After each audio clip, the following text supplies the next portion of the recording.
Hi there, Juleka here.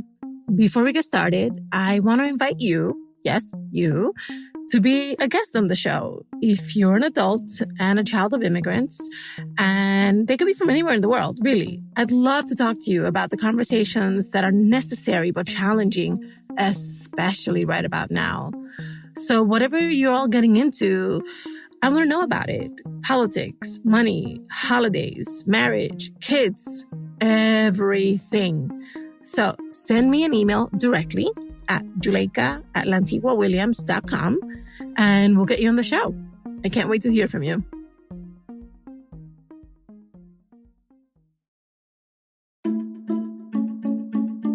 Hi, everybody. This is a 2-part episode about difficult mother-daughter relationships. This is part 1, where I talk to Liz, who shares stories from her relationship with her mom. In part 2, I talk to an expert. Both parts are available right now, wherever you're listening.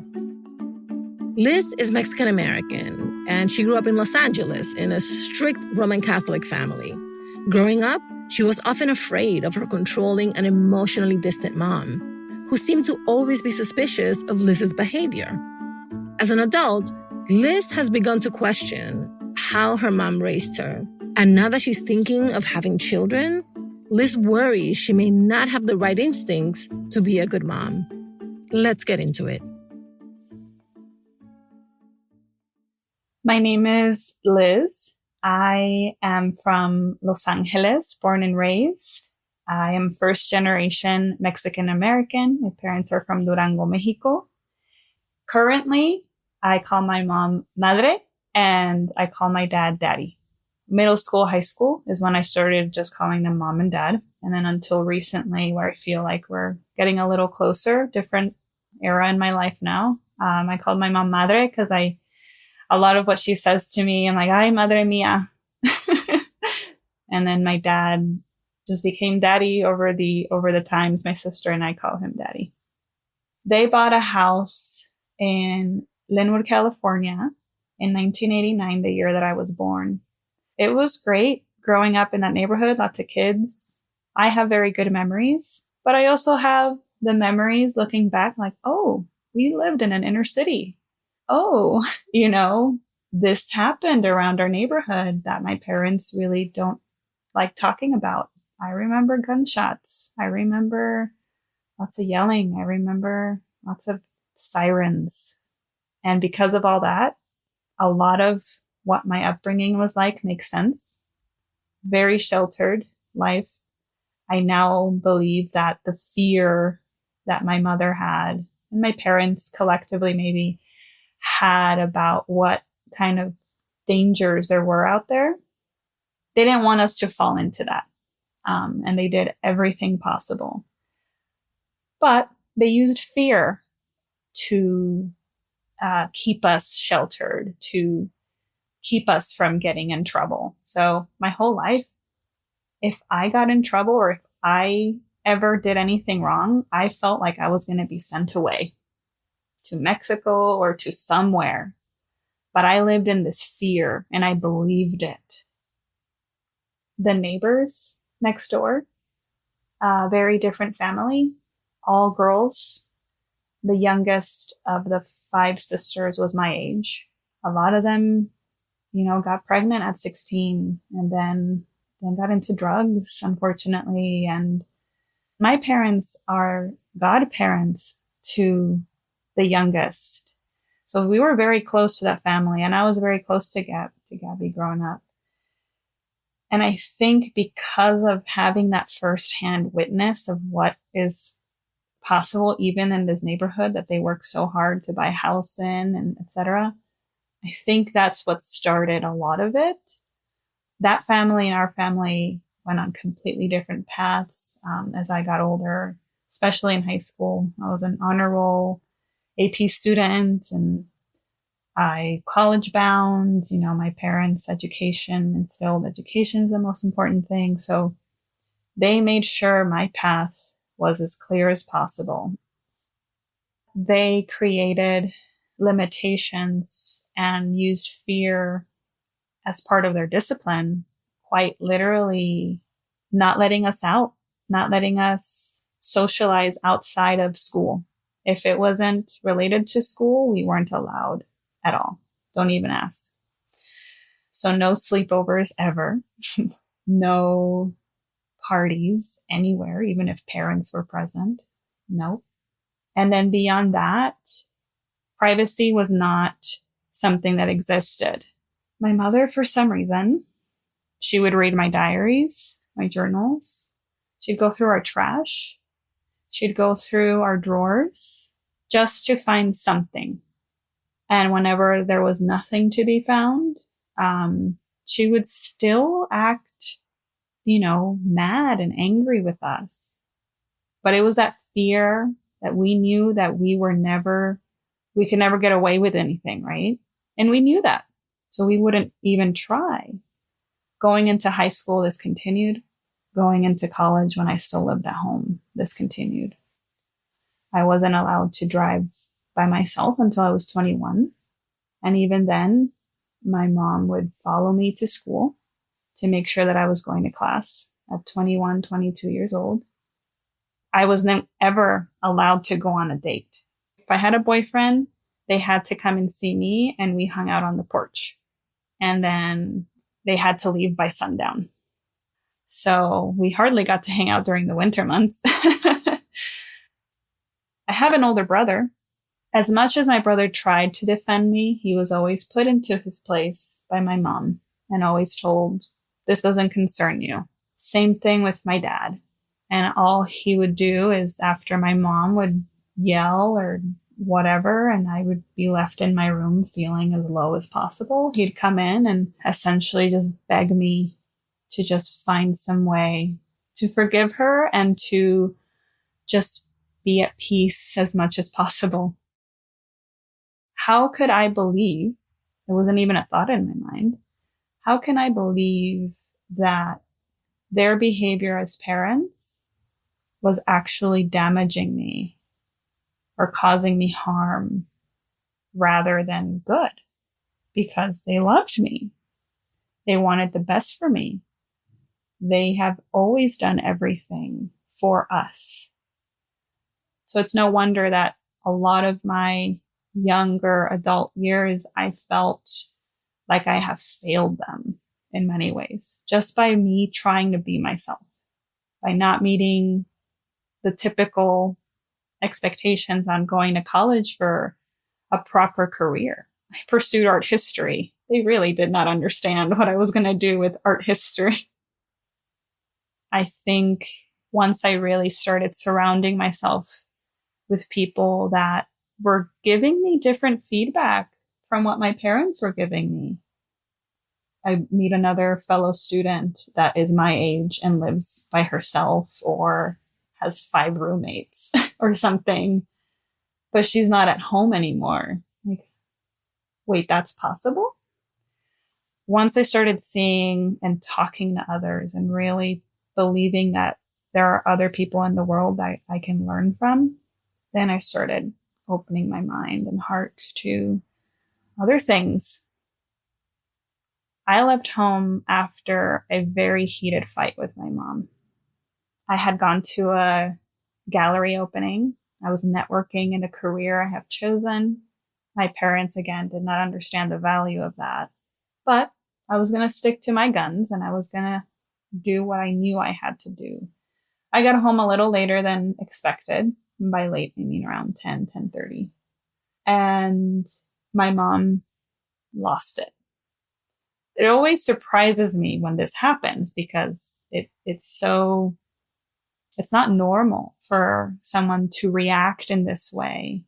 She's yelling at the top of her lungs, like if someone was killing her. But all the while, her insinuating that I must be up to other bad things. And it's the things that she insinuated or would hint on, or sometimes very bluntly would tell me that that's exactly what she thought I was doing. The things that are still very hurtful and I'm still working through. But that night I decided, I packed a bag and I left, and I couch surfed for 2 months. I didn't see my parents or talk to either of them. I had a blanket and a pillow and I slept on the floor, but I was still the happiest I'd ever been in a very long time. During that time, I was working 5 different jobs.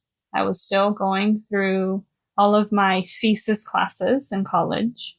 I was saving up to go and study abroad.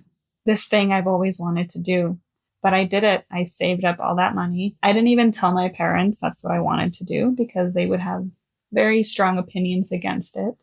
At some point, they kind of surrendered and, offered to help, which was also very surprising.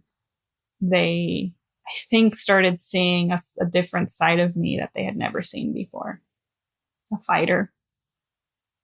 I saw someone, and I was someone, I am someone now that believed and believes that anything is possible.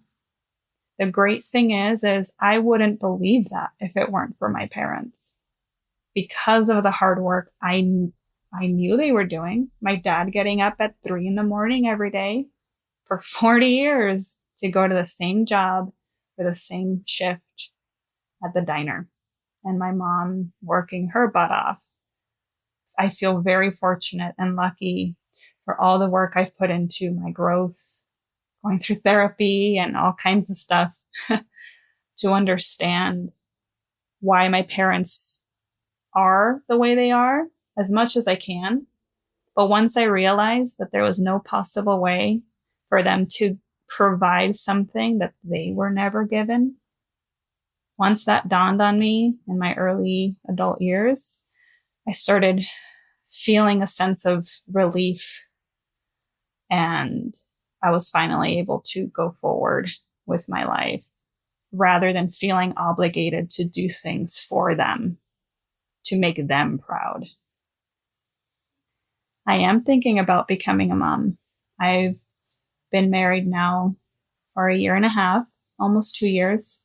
And of course, I've been thinking about becoming a mom since I was probably a little girl. I realize there's still something that I want, that I need to work through. When I think about bringing up my fears around motherhood to my mom, I always imagine it in dialogue form, right? Usually it goes with me approaching her and saying, hey, Ma, I feel I'm afraid of becoming a mom. I know we talk about it, we want to, but I'm afraid. And what I imagine her response to be is, ay, Liz, ¿de qué le tienes miedo? Si aquí estamos nosotros, we're right here, we're going to help you. It's dismissing that what I just told her, and it doesn't matter what I have to say. Either way, just do it. It's that dismissing part that has happened my entire life of any idea that I would propose or that I would want. It would just be dismissed. I wasn't really allowed to cry growing up. I was afraid of letting my mom see me cry because she would just be the tough love and just say, why are you crying? A ver, dime, why are you crying? And then she would tell me if that would be a good enough reason for me to be crying or not, which usually and always it was never a good enough reason. Because I strongly believe that a person cannot give what they've never received, I am afraid that I won't be able to give what I want to give. Because if I'm a mom and I have a kid, am I going to just rely on my instinct? And is my instinct deeply rooted in the example that I had growing up?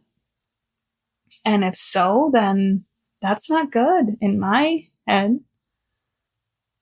I have not, I guess, become my mother as a wife and that type of a person and that type of a woman in that role with my husband because of how kind my husband is and how patient and understanding. But also, I'm going to give myself credit too. Everything that my mom has always told me growing up. Todo cambia cuando te casas, pero especialmente cuando vives con un hombre. Everything changes when you live with a man. once we started living together, one thing that I always made sure of is to be as transparent as possible about every feeling that I had, about why I thought I reacted certain ways to things.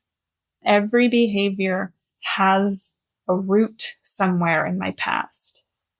And through the past years, he has learned so much about my upbringing, of course. And by doing that as well, he has learned which things trigger me, which things we can joke about, which things we can't joke about.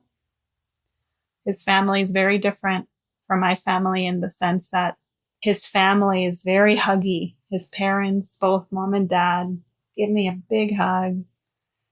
My parents, it's kind of like the side hug type of thing. My dad still just pats me on the back.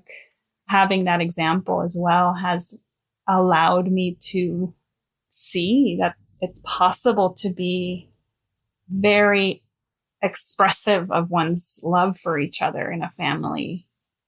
And now I know what my mom always meant about how everything changes. Not as bad as she made it sound. But maybe I got lucky, maybe I got lucky. Thank you for listening and for sharing us. How to Talk to Mamí and Papí About Anything is an original production of Lantigua-Williams & Co. Virginia Lora is the show's producer. Kojin Tashiro is our mixer. Manuela Bedoya is our social media editor. Cedric Wilson is our lead producer. Jen Chien is our executive editor. I'm the creator, Juleika Lantigua-Williams. On Twitter and Instagram, we're at Talk to Mamí Papí. Please follow us and rate us on Apple Podcasts, Amazon Music, Pandora, Spotify, Good Pods, or anywhere you listen to your favorite podcasts.